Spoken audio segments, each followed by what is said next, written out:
Hey everybody, how are we this evening?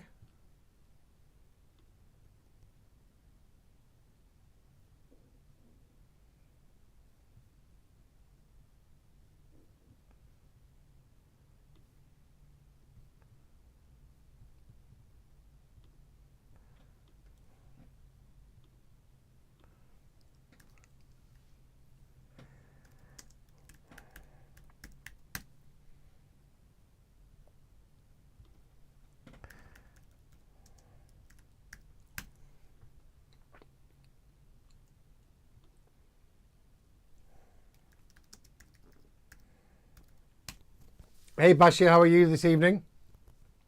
Where are you from?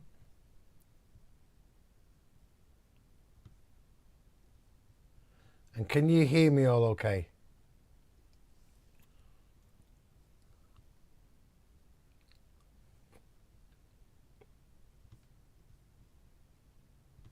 Okay.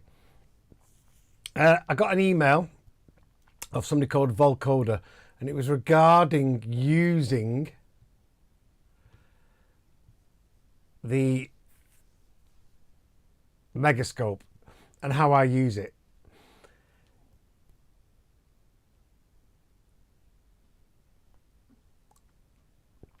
And basically what I use it for is to look at the volume of everything. So loudness is not my most important thing, but I do try and get the most out of everything so I can have my tracks as loud as possible without distorting or losing dynamics.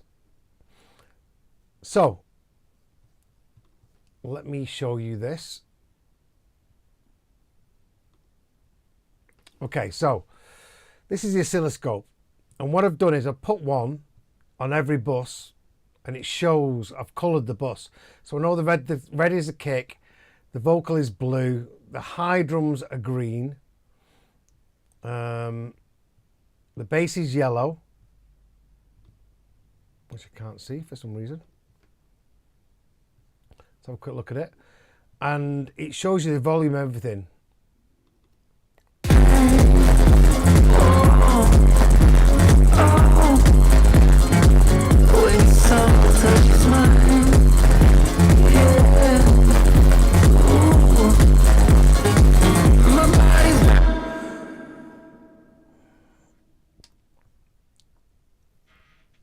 Could you hear that track okay, everybody? So yes, so basically I use it to see the volumes of everything. And the reason why I do that is when I'm mixing for loudness, because what I'm trying to do is make it, and it's kind of gain staging for loudness, that at every single part of the stage, from the individual item to the group to the next group to the main bus or the main output, I'm reducing the crest factor as much as possible. I don't want to go too deep in it, but basically what I'm trying to do is, instead of limiting everything together at the end and clipping everything together at the end to reduce the crest factor, which is the difference between the peak and the RMS, you know, I'd rather treat everything individually. And what this does is just shows me like what's loud. So I know the vocals going a bit loud there. This is a track I've not mixed yet. And the kick's looking pretty solid. There's no peaks. And I can see that the lead is coming through. So that might need some kind of compression or limiting or clipping, depending on what it is. And I can see that the hi-hat here, the open hi-hat, is really loud. And I can see that the clap is quite loud on the kick. So that's the point there. The kick is usually the loudest part. So that's the point that's going to hit the limiter first on the master bus. So what I want to do is reduce all these one by one. You know, I try and get, the way I work is try and get the max out of the kick, the max out of the clap, with compression, saturation, limiting, and the bass. And the rest of it, I'll just look at this and go, oh, well, that might need clipping there, because that's going to contribute to the energy, the voltage going into the limiter at the end, and I want as least as possible. And the question was, I mean, I can't do that, go through all this right now. It's a bit of a course really, but here's how I used it. So this plugin works pre-fader. So what that means is, if I put that on the kick here and I treat it, it's not telling me the volume of that after I've treated it, like I might put a clipper on there or something.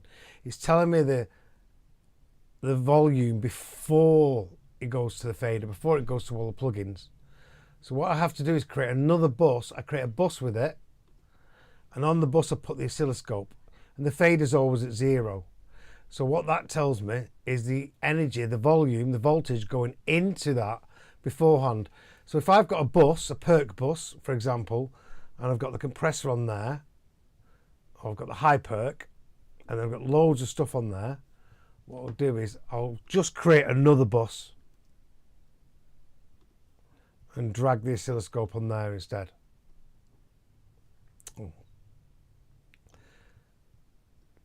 So that what it's monitoring is the volume going into that group. It's a pain in the arse having two groups, but I find it really helps, because sometimes you can't tell the perceived volume and the actual volume going into it are can vary. So something that can appear to be loud can be quite lower in volume and vice versa. So that's what I do. I always create a bus or a group outside of the group or outside of the instrument. And I don't put it on individual items really, besides the bass and the kick.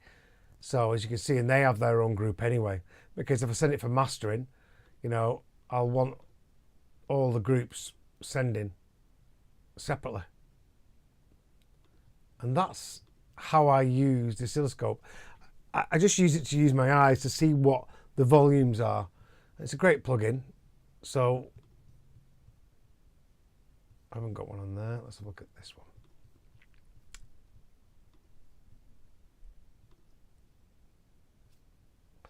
So it's great because you can color everything as per channel, and then you just go, you can see them individually. What I generally do is just overlay them in precise mode and take it to 4/4, and then I can just see, because this is going to hit the limiter, right? And the more I can reduce the crest factor of individual sounds and then each stage going, gain staging, means that when I come to the limiter won't have a lot of work to do. You know, some people do it so that, you know, you can't use a limiter in the end because you've really maxed the hell out of everything. But yeah, I don't do that. I just try and get as much out of it without any distortion. And you do that with clippers, compressors and everything else. And if you don't know what you're doing, a really good idea is to I don't do this actually because I can generally hear it, but let's see what the Pro C2. No, it doesn't have it. Right, so the isotope stuff has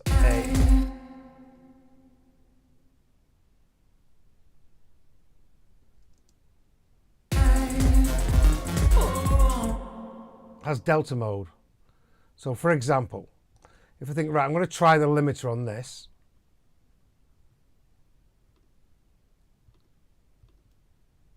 The maximizer.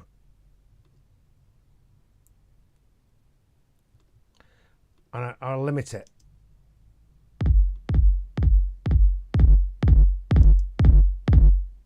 Okay, match.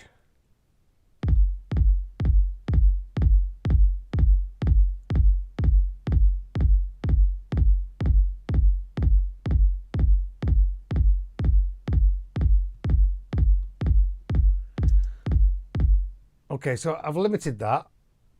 Not that that would necessarily limit a kick, but let's look at what the numerical volume is.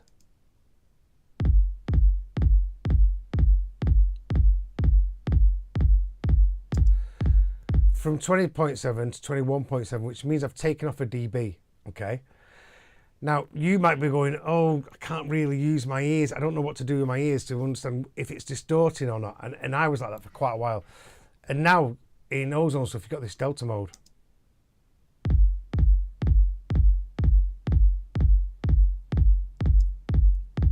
If you turn it on.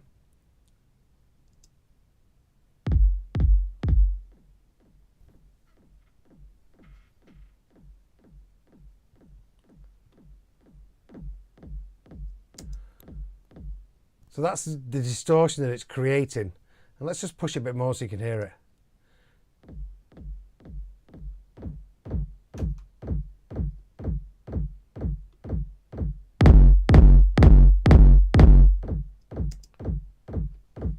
So you might not be able to hear that. So the isotope stuff has got delta on it. So that's ozone. Let's have a look at neutron actually. Because that's got the compressor in it. A lot of people use these. I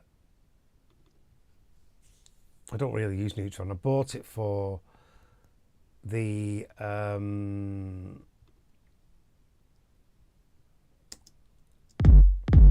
I bought it for the Transient Designer, but I use Spiff most of the time.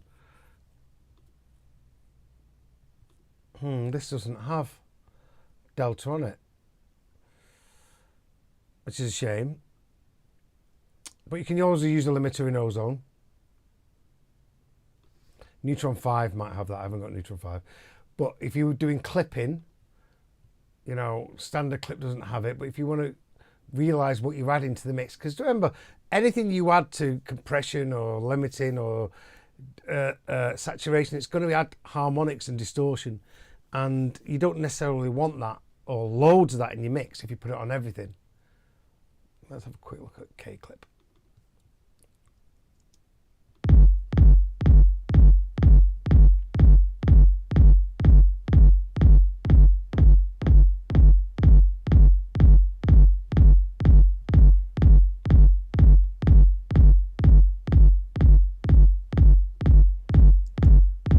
So let's listen to delta mode.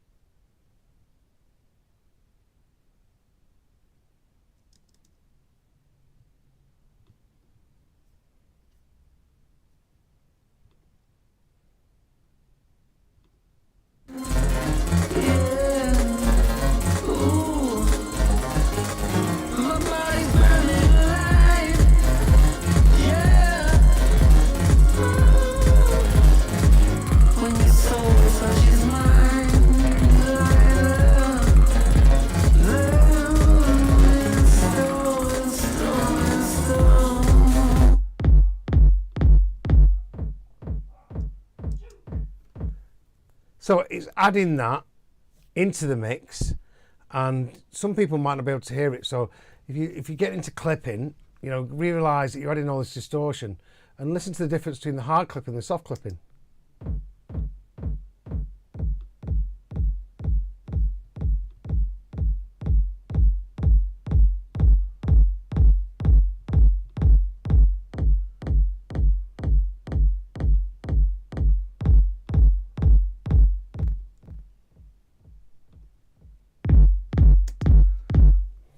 And sometimes, you know, like as you can hear with the kick, the soft clip produces a nicer distortion, which can complement the character of your sound. And the general rule is soft clipping from the bottom, hard clipping from the top. But I like to use my ears, and this is a great plugin. It's not as visual, and I don't think you should be visual as standard clip, because I do use it visually sometimes.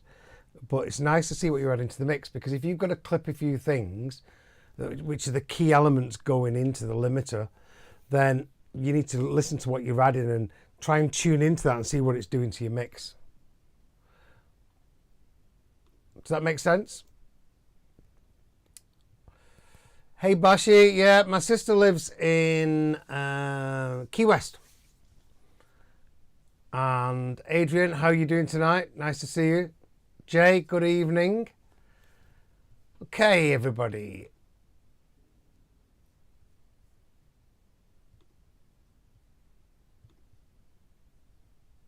Any questions for me for tonight?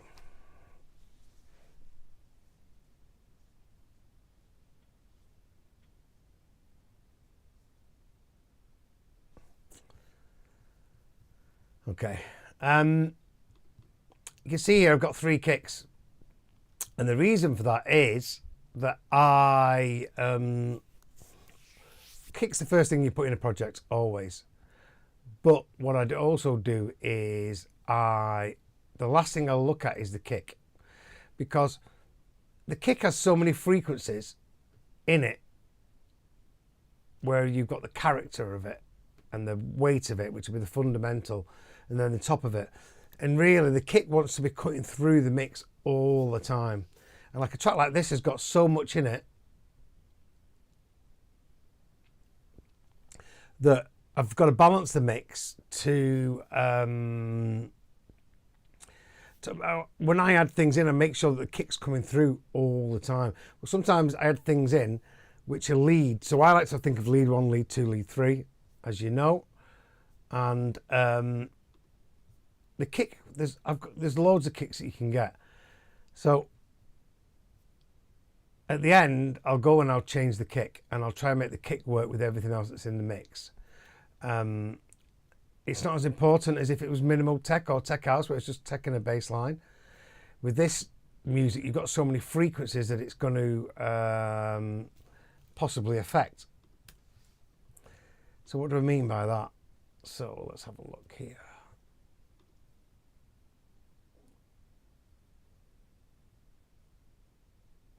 Okay.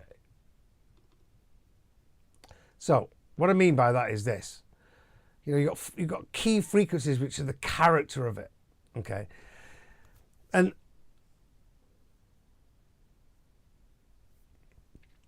you can't mix a track unless you learn what I call frequency and character recognition, right? So that is understanding that a kick, you know, has got a lot of body around as the fundamentals in, you know, 45 hertz or 60 hertz, and the knocks at 100 and 200, and there's a tap at 1200 or 2K or possibly even 6K. And you've got to learn those frequencies. The way I teach people is just by getting them to turn off the analyzer, get a sound up, and just use their ears looking for the sounds.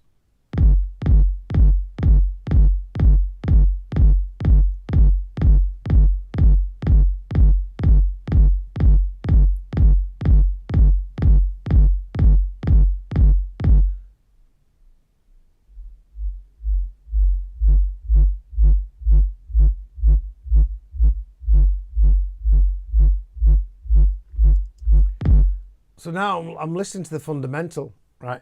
And it's telling me it's G, but I'm going, where's the most energy in the bottom end? What's the fundamental? I'm not using my eyes. I don't want to use this. We've got to train you to use your ears, right? Because if you've got a bass in there, you need to identify if that bass is at 50 hertz, is it hiding the kick, you know, and what do we do to work around that? And if you can't identify that, then you can't make informed decisions, basically. Something might just sound better. So I find that, and then I find all the key parts of the character of it, just like this.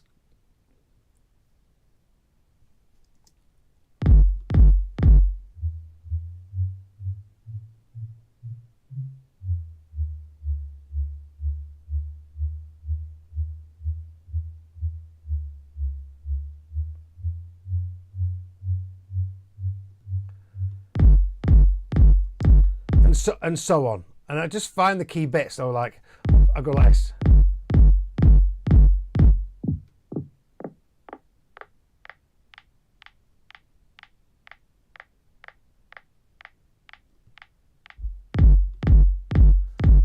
So I know that's a tap at the top, and I just go through it. But what I do is, I'll do this in the mix.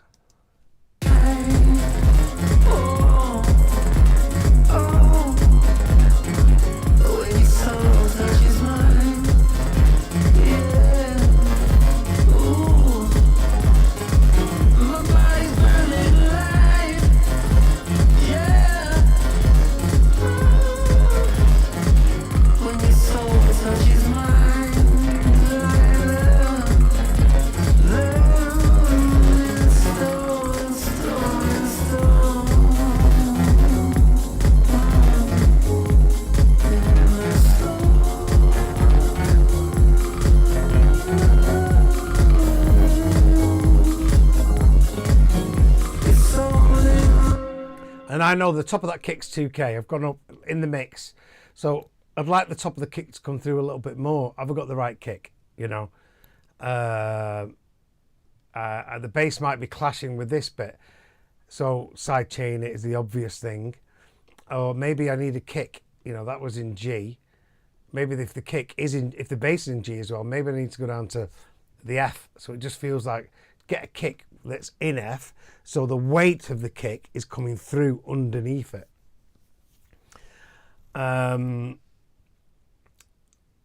I think a lot of dance music is like that. So like in garage, it'd be the other way around. So the kick might be in like kind of A, which has not got a lot of, the fundamental doesn't have a lot of weight on it and sub in it like on a speaker system, but that kick will also have a lot around 200, 300, 400. So with a garage kick, if the fundamental is up here, a lot of the time you've got sub and that's below the kick. In hip hop, they'll have a kick and the bass will be a tom and 808, which will be lower than it. So there's no rules, but for my music and what I generally do, which is house, tech house, melodic techno, besides garage, everything, the weight of the kick's really important. So that's frequency recognition. So you've got something and you can do it. And just going into that, the two things, you know, is then going to look at the character recognition, which is what is the attack of the sound, you know, and what the frequency is going up to. So I know the attack on this, it's got a bit of attack in there, but really it's 1K and 2K. That's where the attack of the kick is, you know, with the frequencies. So it's got attack, the body's quite round, and it's not too short, so it's medium, and it's got a tiny decay, or it's got no decay, yeah? And the tone of it, what's the tone of it? Let's have a listen.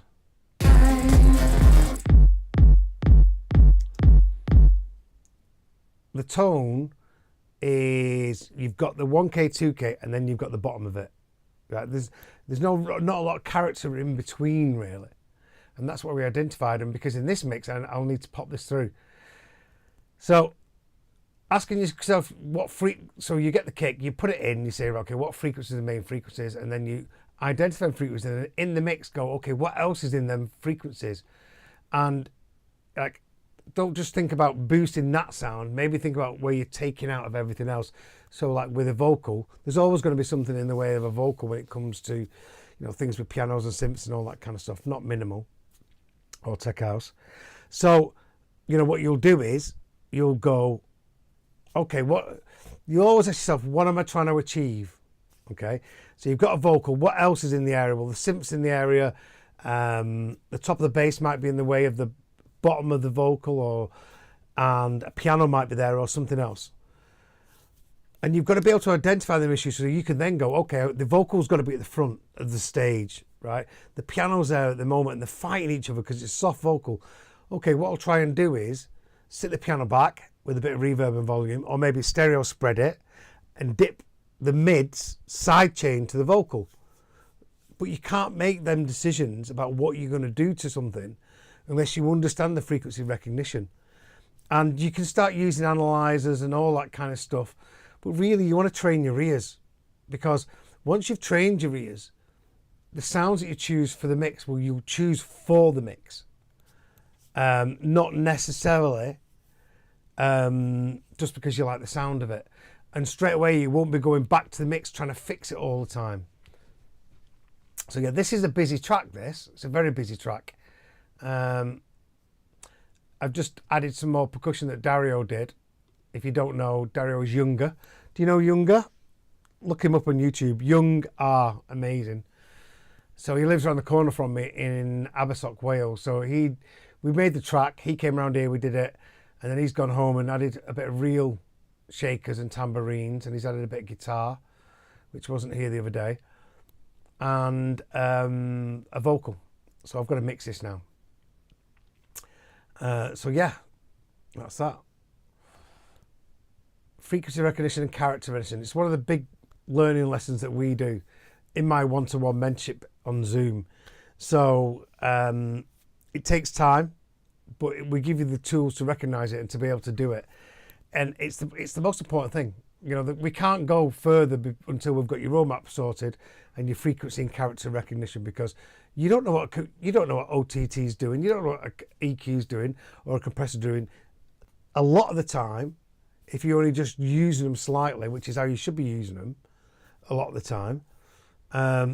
So we need to tune your ears into these different areas without using analyzers. And that's why with Pro C2 or with the compressor and with K-Clip, we want to turn off the analyzers. I just want you to use your ears and tune in. And the more you do it, it's going to be really hard at the beginning. It's going to be harder than using an analyzer, but you definitely train your ears straight away. And that's, you know, your number one tool. Bash has asked, how much gain reduction do you target in the limiting phase of mastering a track? I hear 6 dB of gain reduction is considered max. I think, okay, I don't know whether you might have got confused there. I think what happens sometimes when you send your pre-master to a mastering engineer, in the old days specifically, they used to like 6 dB of headroom so that they could add a bit of EQ or maybe a bit of, you know, parallel compression or whatever they might want to do just to make the mix sound better. There's an argument now for you don't need to do that. You just need to make sure you're not clipping. And even if you are clipping in 32-bit, they can turn it down. But the way I limit is I just use my ears. And like I said to you, if you can get a limiter with delta mode on, like Isotope, then you can hear what you're doing. And you can hear if you're adding distortion, because, excuse me, the key thing here is the more you limit something, the more you distort, you're changing the sound. You know, you're introducing harmonics and you're introducing distortion. So the key is not how much, because every sound's different. You know, I might be able to clip 5 dB off a snare, but I might only be able to limit. I might be able to clip, you know, half a dB off a kick. Everything's different. And I wouldn't think in that way. Or what I would think to you is, have I got the best out of this individual sound, right?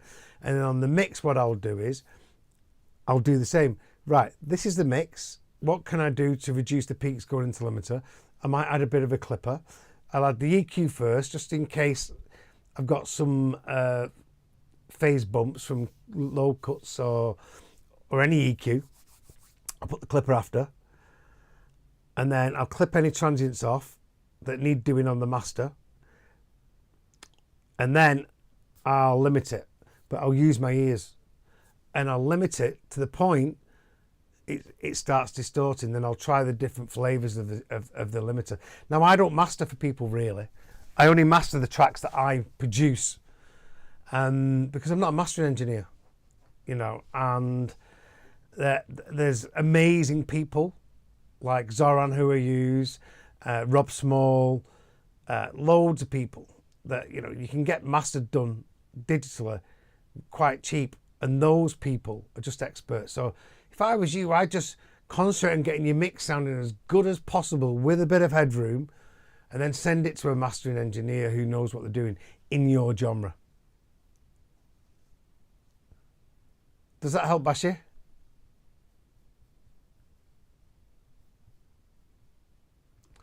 Adrian, when's the track coming out?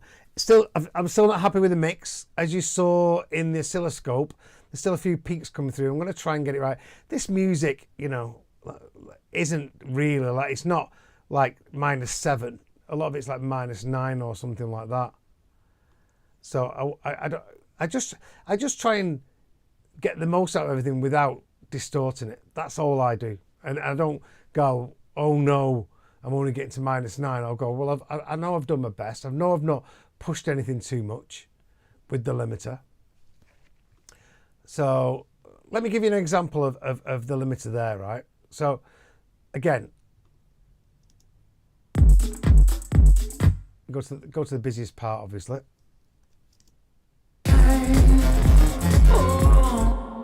I'll push the clipper until it's just clipping a little bit.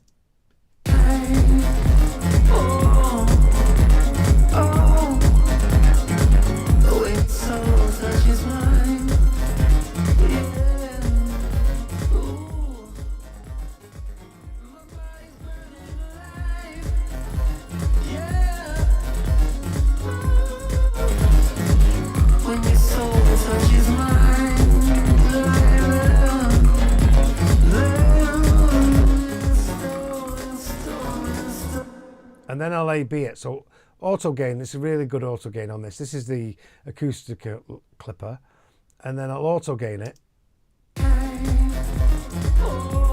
I'll listen.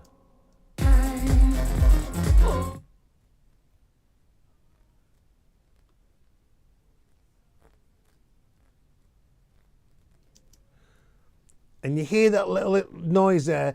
That's the distortion that it's adding.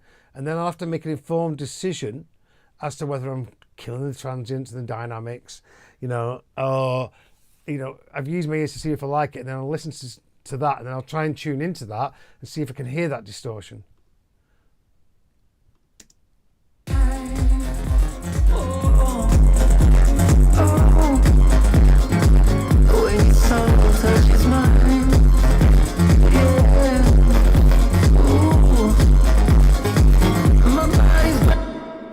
I actually like what that's doing to it.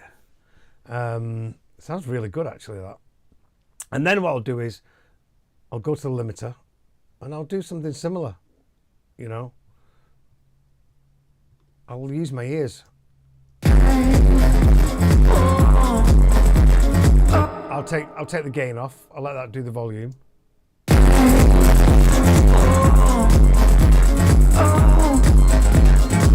When your soul touches mine, yeah. Ooh. My body's burning alive.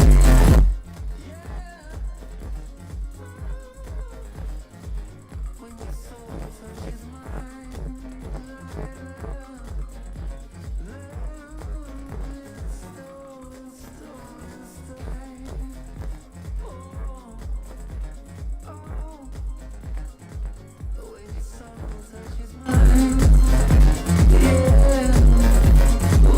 you see, and I'm adding quite a lot of distortion there into the mix.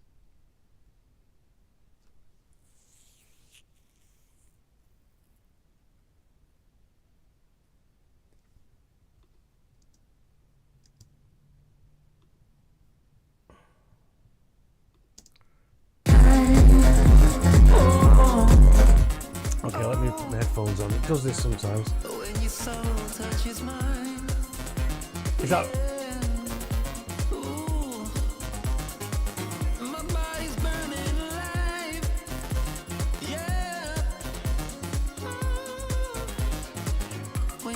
Is that better now?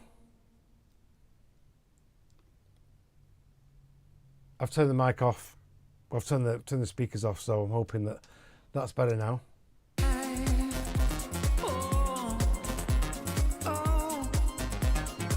When your soul touches mine, yeah.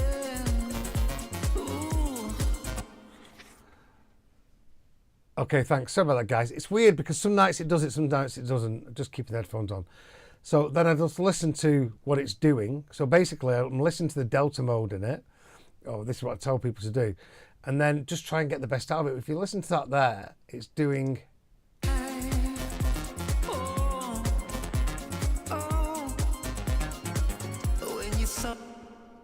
It's hardly adding any distortion. It's hardly doing anything, but listen to what it's adding. You've got a gain match. So then what I'll do is I'll just go through these and listen to which is adding less distortion.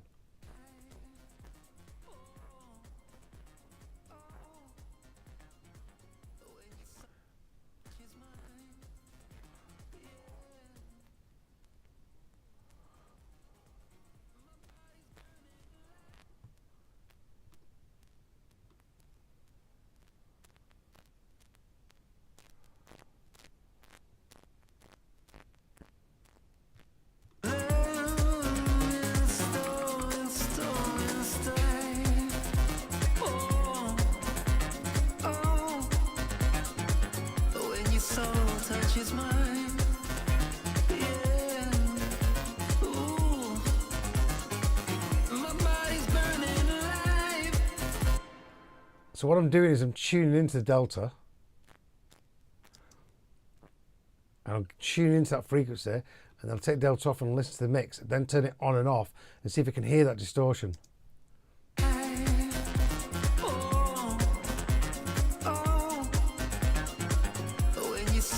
touches mine.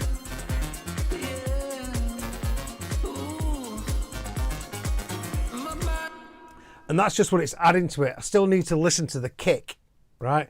I need to listen to the body of the kick. Like, back to what I just taught you about frequency section, right? What's it doing to the bottom of the kick, the mid of the kick, the higher kick, the attack, the body, the tail. Same with the bass, same with the mid-range. I was just putting it in delta. I was just putting it in delta mode then, Chris, and what that's showing you is any distortion that's being created. And then I turned the soft clipper off, and that got rid of, I think it just sounded a lot better. And that's, I was listening to the delta, so that's all you do here. All you're hearing is the digital artifacts, because that's what the limiter's creating when you start limiting something. And that's what it's adding to the mix, and that's what you've got to be wary of.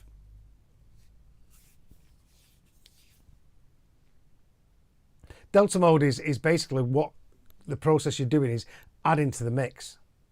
So I'll do that, and then I'll do all the things that I need to do. I mean, obviously I've not done all the individual items on this mix. I'm just in the middle of mixing it. I'm just about to start mixing it. But I find that the balance is really good. So I'll go into the kick, ask all them questions, listen to the bass. Is it making any difference there?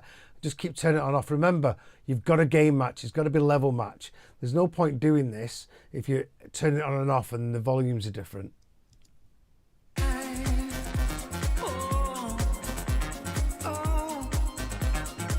When your soul touches mine. Yeah. Ooh. My body's burning alive. And in these headphones, I can hear that. I can hear that in the top of the synth.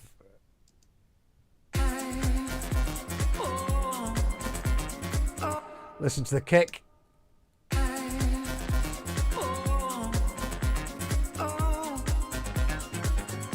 your soul touches mine. Yeah. And then I'll listen to the bass. Listen to the bottom of the bass, the mid.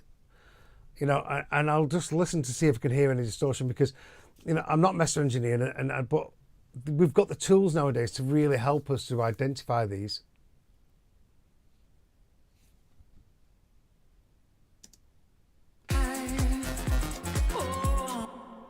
And then what I'll do is then I'll look at, you know, what's the volume of that?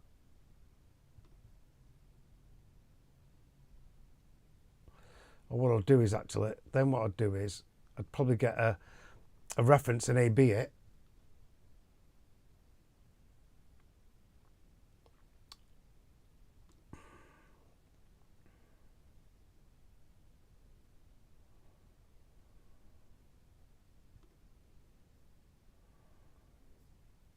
That's weird. Where's Metric AB? Oh, there it is. Right there. Oh, I've got it. So I'll get Metric AB, load a track that's similar genre, which I would have having normally. This track I've not used any reference. We just made something that we loved. So let's go. Pick time.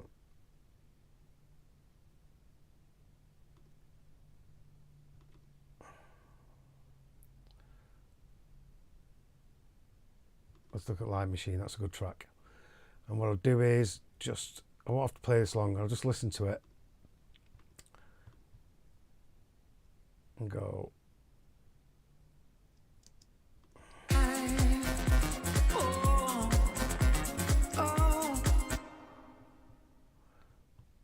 Just take off the game match.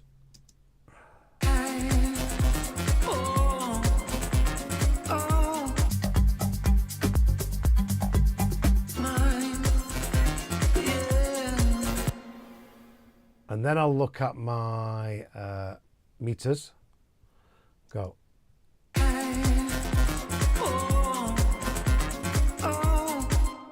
So -10 could probably do with a bit more, but I haven't done everything individually yet. Look at this one.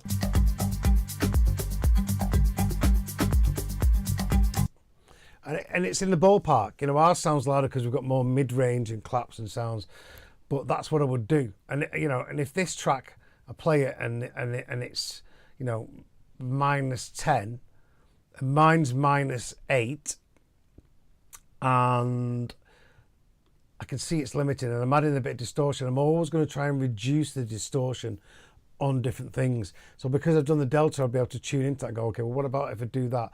Or like this one, I would go, okay, I can hear the distortion there. Let's bring it down and get rid of some of the distortion that this is creating. Because we're clipping and everything's going to be creating some kind of side effect. Does that make sense? That's how I look at limiters. But I do DJ masters, and a lot of people are happy with them. And I've released records, but it's like vocals. Mastering it's people who do it every single day. Their ears are just so tuned in to frequencies where they go, oh, there's a bit of a resonance in that hi-hat at, you know, 8,133 or something like that, and hertz, and you're like, you what? And yeah, so I wouldn't, if you don't know what you're doing and you don't know what you're listening for or what the side effect of it is through frequency character recognition, then I wouldn't start using a limiter yet. That's what I teach in my courses, is just to teach you how to use your ears first and then how to use the tools, because you can't use the tools unless your ears understand what's going on. But yeah, that's what I do about limiting. I'll just use my ears quite a lot of the time. And whilst I'm doing it, I'll try and identify every frequency within that individual sound or that mix. And what I do with my clients is I get them to use EQ, compression, saturation, limiting, clipping on absolutely everything, just so they can listen to it and see what it does. And they've just practiced it so many times that they know, right, I don't need to put a limiter on a closed hi-hat, and I don't need to put, I shouldn't put hard clipping on bass. I should try the soft clipping. You'll know straight away. And that's what you need to do. That's what learning how to mix is. It's just about experience, but also being able to identify, you know, not the effects, but necessarily the side effects. And a big one many years ago for me was when all these saturation plugins came out, and I was saturating everything because I wanted my digital sounds to sound warm. But what was happening, I was introducing lots of harmonics which were interfering with the transients. And then in Cubase and in Logic, I was using Cubase at the time, you can mute, like I'd put all my saturation on one level in the mixer, and I'd mute, you can mute all them things together. So all the saturations and the clippers, I would mute them all at the same time. And then and obviously they're all level matched. And then I realized that, oh my gosh, yeah, that saturation on the bass is smearing the kick in the bass. Oh, hang on a second, that decapitator on the kick, when I have it on, is taken away from the transient and the punch of the sound because it's making it warmer, and so on and so on. So yes, that's how I use. Well, I don't think. To Bash's question is, I don't think of a number. In fact, I don't think of anything anymore. What the way I think is, I just try and use my ears. No, and if you don't start learning these things, then you're never going to be able to, you know, really get great mixes every single time, because you might be creating some distortion when you're putting a limiter on a mix, and you might not hear it. You know, sometimes now I might not be able to hear distortion, but what I'll do is this every single time now. Well, not every single time, but sometimes if I'm a bit worried, like, okay, let's just say I was releasing this track the way that it is, right? And I had this here, this maximizer.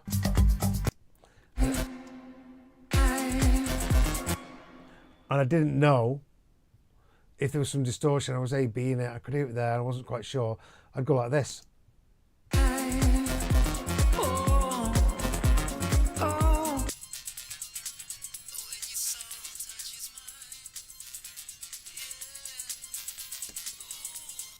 So straight away there, I can hear that that's creating some kind of fizz up in the top, right?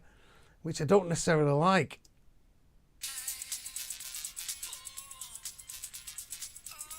All right, hang on 1 second, let me gain match.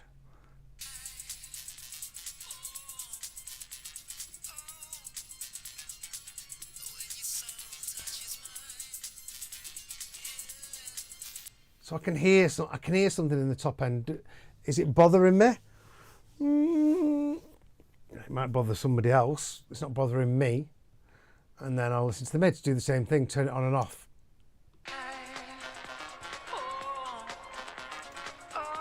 Again, I'm listening to the transients, I'm listening to the body, I'm just, you know, the tail of things.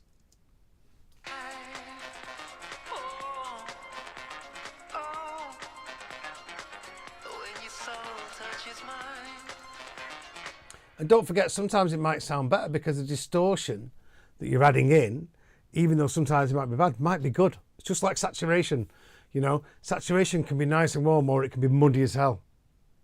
But you've got to tune into it. And what I do is sometimes go through the frequencies and just do this.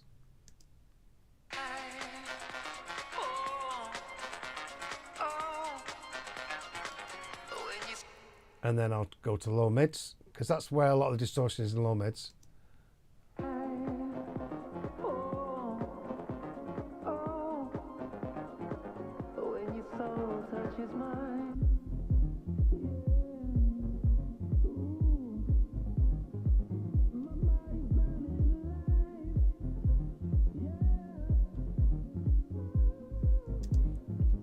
You know, is it breaking up the kick there?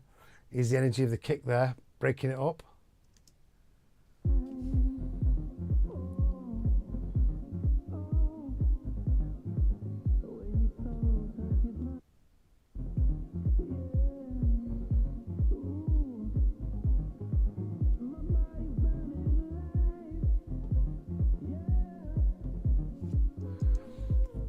It is doing something in the bottom end there, but I quite like what it's doing. And then the sub.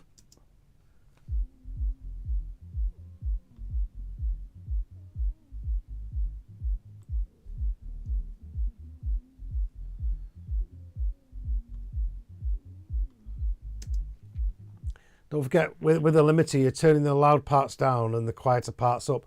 So these different areas are going to be affected. But what I'm listening for, really, is distortion or the kick breaking up or something like that. I'm not a master engineer and my ears aren't perfect. And that's why I send my tracks sometimes to a mastering engineer. It's just good to get a second. A lot of the times my tracks are fine.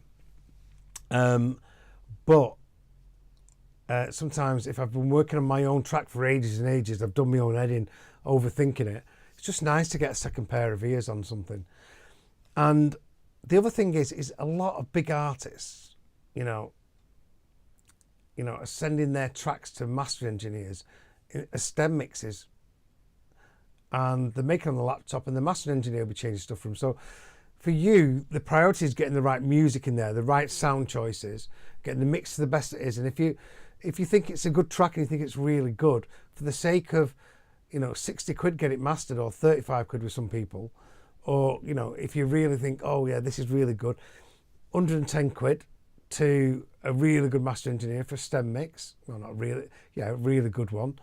And then they'll come back to you and they'll go, okay, right, you need to back off this here, and you need to, we need to change the kick, and have you got some distortion on the hi-hats, can you take that off? Things you might not have noticed, and it really helps you. And that feedback also is invaluable to learning.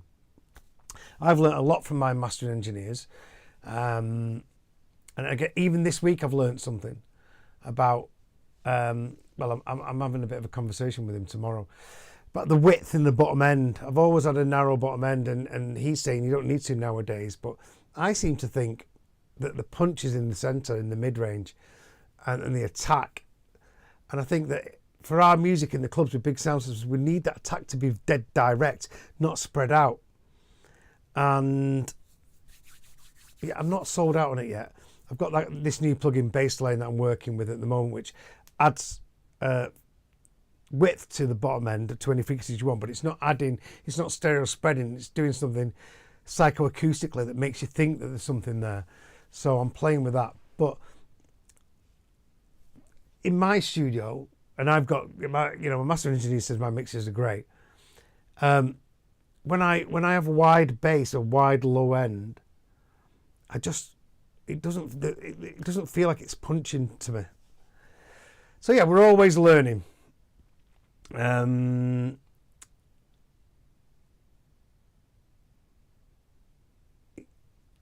more questions, anybody?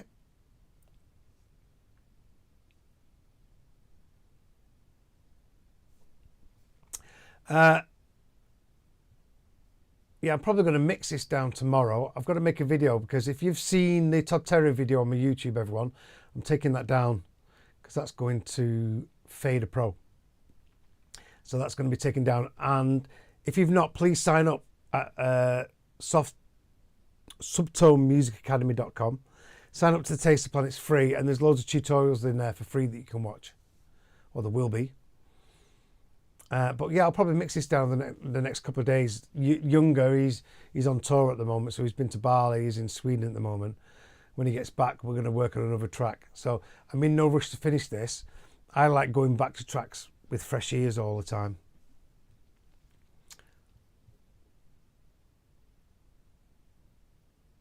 Did that help with the delta mode and listening to the side effects of what you're doing?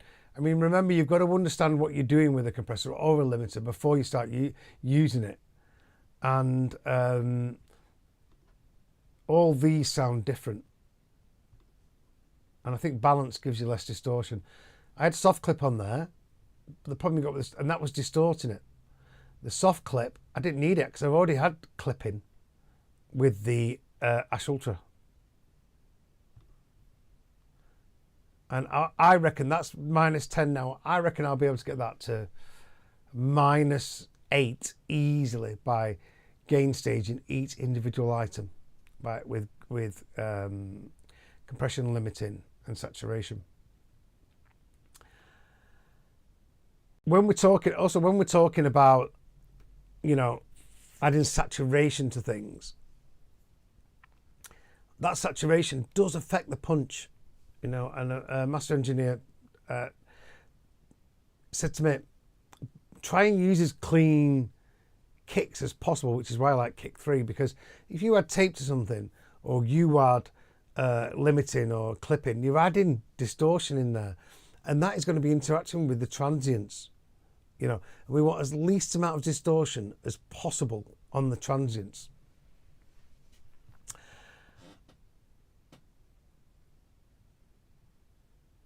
Hey Christopher, yeah, I do. I love it. I think it's really, really nice.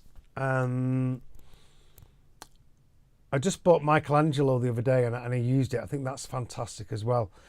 I'm not necessarily using it for saturation on the master because I will have plenty of saturation in there. I just, it's just nice sometimes. I've got the tape there, so that will do everything that I need. Like I said, I don't want to add too much saturation in there, but it just needed it. Sometimes I'll use this instead of EQ. So I've got the track together. I was messing around with it just so I could send Dario the new mix with his parts in there to see if he liked them, because he's in Sweden. Dario's younger, that's his real name. And I just did this, just looking at it. This isn't the final mix. I just sent him a quick master today just so he could listen to it. I've lived down here for about 8 years. I live in Wales in Abersoch. If you look at it, it's a beautiful place, but it's there's no musos here except for him. And we'd met a few times in a coffee shop. And if you don't know who he is, go to YouTube and look at Younger R. He's amazing. So he's now my new music buddy in the area.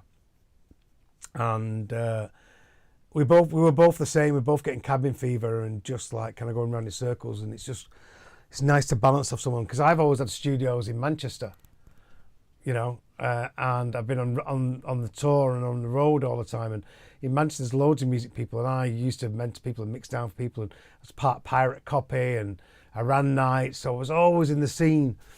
I'm not in the scene anymore, so it's good to mix with someone. And he is so talented. I mean, he's more, when it comes to writing and music and chords and everything, he's amazing. He really, really is. So yeah, what do you think of this track, guys?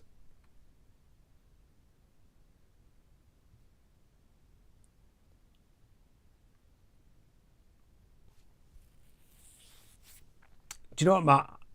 I did this last night actually, but with kick 3 now, I just put. All I do is I use my ears to find the bass note that works in the track, and with something like this, it might need to be in key because the kick might be a part of the melody. So, but what I'll do is I'll just let's do this now quickly.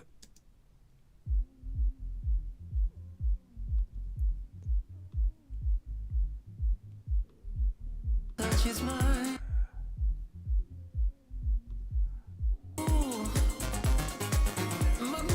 So let's just say I was adding kick 3, so I'd get insert MIDI track. Favorites, synths, kick 3.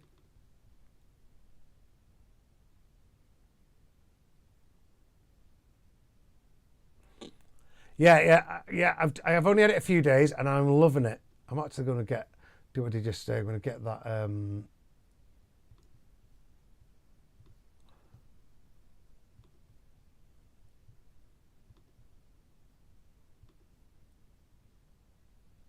Let's see if I go into my presets.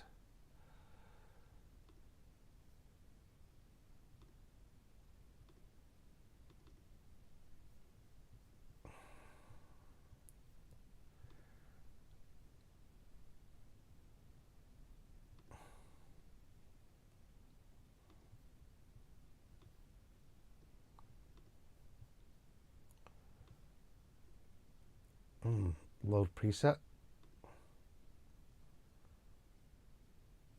Okay, let's see where this is. It's not easy, this, is it? So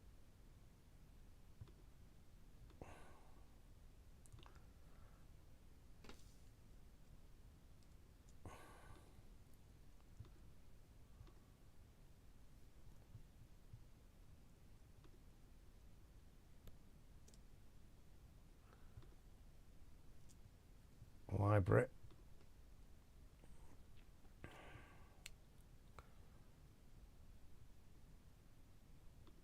I don't know how it works this. I've got it, I can see it, it's there, but it's not letting me load it, it's not finding the folder.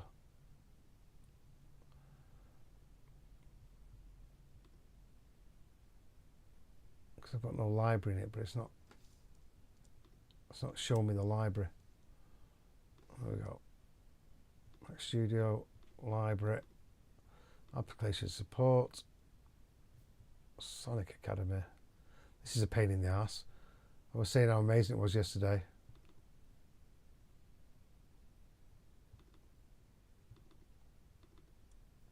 Okay, so I've got this kick.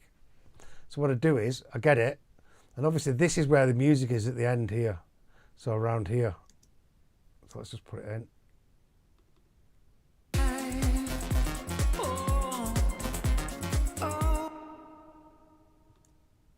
See if this one works.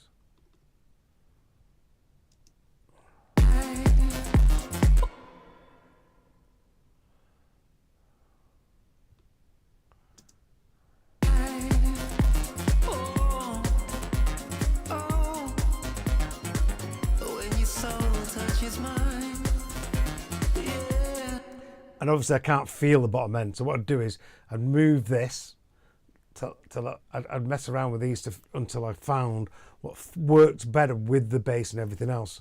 And then I'd look at the bass and look at the key and then think to myself, right, okay, let's get a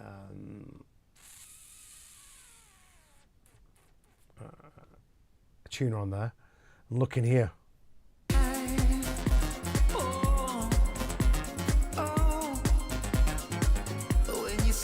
Touches mine. Yeah.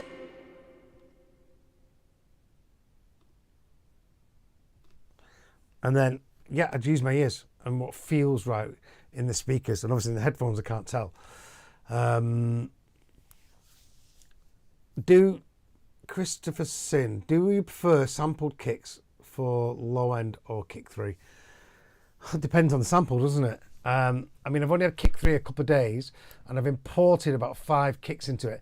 Different kinds of kicks. So this one's off a D-Tron record, a distorted kick, everything else. And right now, I'm loving this. I'm loving it. But there's something about a sample kick. And like I was just talking to you about before, this is a clean kick. You know, it's synthesized. There's no saturation. There's no distortion. You know, when it comes to mastering, it's just the kick. And it's there, and it will sit clean in the mix. So because a lot of the time I want the kick just to punch through, I don't want distortion on this kick. So this is perfect. But it's about everything. But there's no rules for anything. It's just what sounds best. I work in MIDI for all my drums, like all the way through the track. But if like something like this, I might convert this to audio and then go in and chop things out so that the kick and the bass really kind of punch a little bit more. Yeah, clean kicks are nice for melodic techno, but I'm talking more about the bottom end of the kick. So yeah, for melodic techno, I'd always use kick 3 or punch box most of the time because I want to tune them, and I can always amend them. But I've got to say, it took me a long time to be able to really be able to use kick 2 and get it right.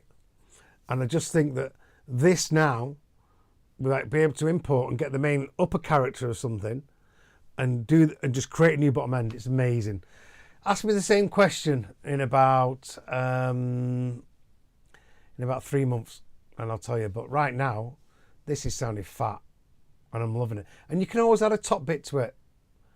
But, you know, again, if I'm doing garage, I don't want a big fat bottom end like that because it's just not what the other people have.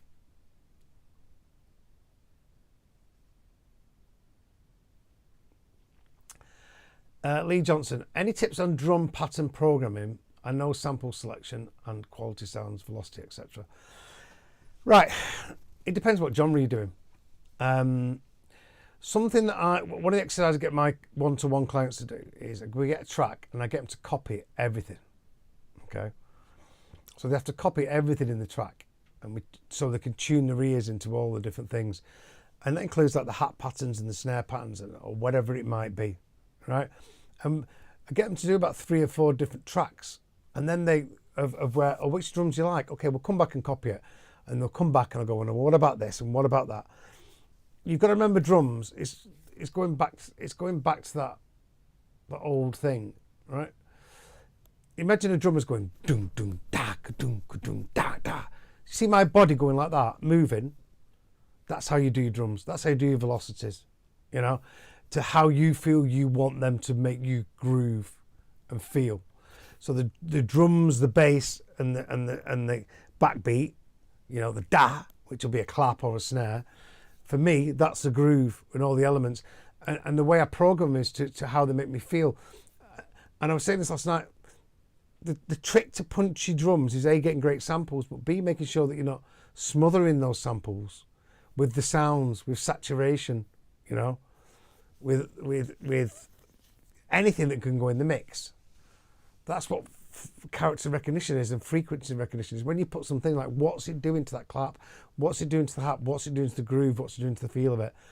And it's about making them all work together into it. One of the best tracks that I like is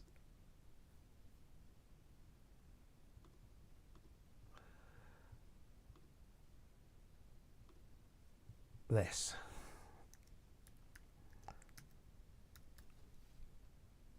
Okay, and it's Bernski, Lost in the Zoo, the Martinez Brothers mix. And if you know the Martinez Brothers, they're great, and the grooves are brilliant, right? And the reason for that is the drummers. So their grooves, right? Listen to them, different tunes, different velocities, but everything's going into the groove. It's making you move. Have a listen to this.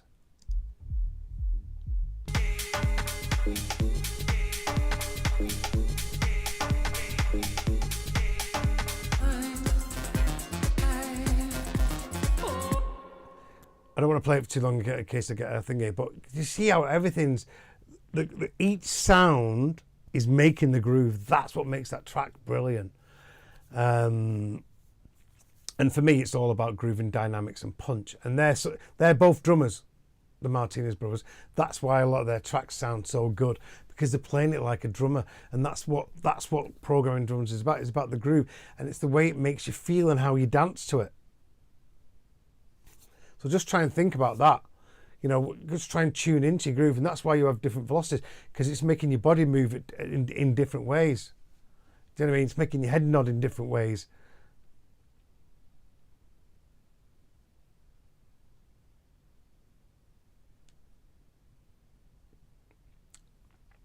Lee Johnson, yeah, I've been trying to copy patterns using reference tracks. It's mainly hats I can't seem to get to flow. Maybe it's the swing I'm missing. I think it's the shuffle. Well, there is swings, and I just swing all my drums to the same swing, and then I might move things around a little bit. What I will generally do is I'll find a loop that I really like, because this is one of the reasons why I use Ableton now. So let's just say I get a loop.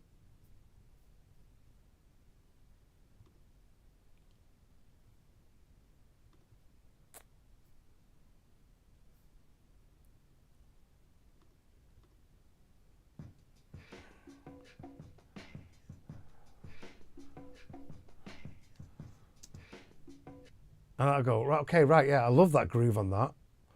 So what I'll do is I'll come down here, I'll drop it in, but I'll do it in the review. I'll click on it, right click, extract grooves, okay?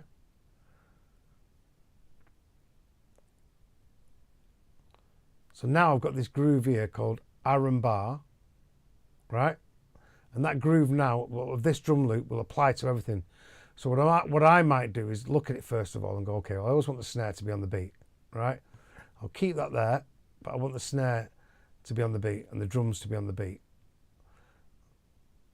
It's quite a pushed one, this. Okay, and then I'll get that one there. I'll keep them the same.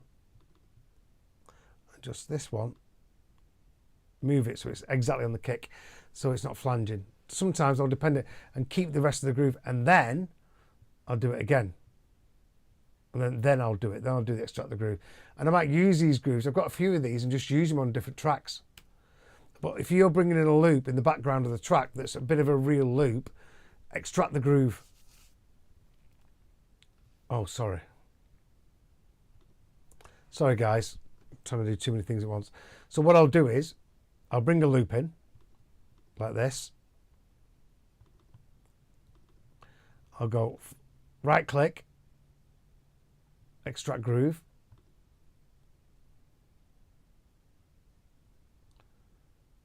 and it'll create the groove that I can apply to anything. Sorry if you're a Logic user or something else. And then I'll go, right, okay, it's a bit, sometimes it's just a bit too loose. So what I'll do is I'll get the key elements that are on the kick. I'll keep that one there. Well, this one I want the kick, so bang. And that one, the clap, I want it on the kick, unless it's a pre-shifted clap. Because don't forget, these are real. So sometimes if I put that loop in my track, it might just be a bit too loose. So I might tighten up a couple of things, then extract the groove, and then add it. How would I do that in Logic? In Bitwig, you use an envelope follower. In Cubase, I think you can extract the groove in Cubase, to be quite honest with you, as well. This is why I use Ableton. It's simpler, the loops, the grooves, the ease of just getting ideas together is amazing. That's why I love it. And as Matt Holden Jones knows, Logic can be a bit of a pain in the arse sometimes. All right, so Time Flex does it, Adrian. If you can extract the groove from one loop and apply it to everything else in the mix. Great. Okay, everybody. Any more questions before we go? Thank you for joining us. Thank you for all around the world. Really enjoyed doing these sessions. I'm definitely going to carry on. Obviously, most of January I'm here. I've got a couple of gigs and a couple of sessions. So please make sure you sign up to Subtone. After this videos, please leave some comments in the comments if you can. Like, share, subscribe. I'm still trying to build up my numbers. And tomorrow I'm going to look at latency and talk about latency, because it's something that's been bothering me with all the projects that come into me, and I think it's quite an important thing. So yeah, I'll see you guys tomorrow. Enjoy your evening or your day. Thank you, Legito or Legito or Legito, whatever it might be. Yeah, thank you. I'm enjoying it, to be quite honest with you. It's really good. And let me know if there's anything you want to see. I'm actually doing some filming for courses. I'm going to do some new courses just for my site. So I'm going to do one on mixing for loudness. Anything you're looking for. Anyone who's subscribed to me already got access to my Mindset for Mixing course, which isn't finished yet, but the majority of it's in there. So that's a really good course to look into. Have a great evening, everybody. Thank you for joining us. I really appreciate it.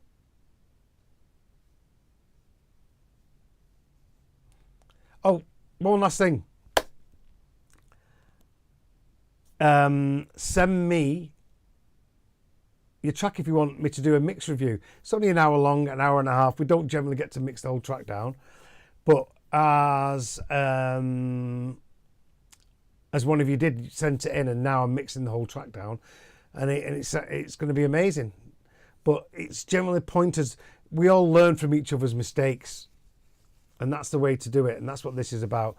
The chat here, we're all at different stages, you know. And if you could tell me something I don't know, there was some guy left a comment on me on YouTube talking about, you know, something that I could have done in my tutorial, and he was right, or he was answering somebody else. I appreciate that. You know, nobody's perfect. We're always learning, and my experience might be different to somebody else's experience. So yeah, have a great evening or a great day. See you soon.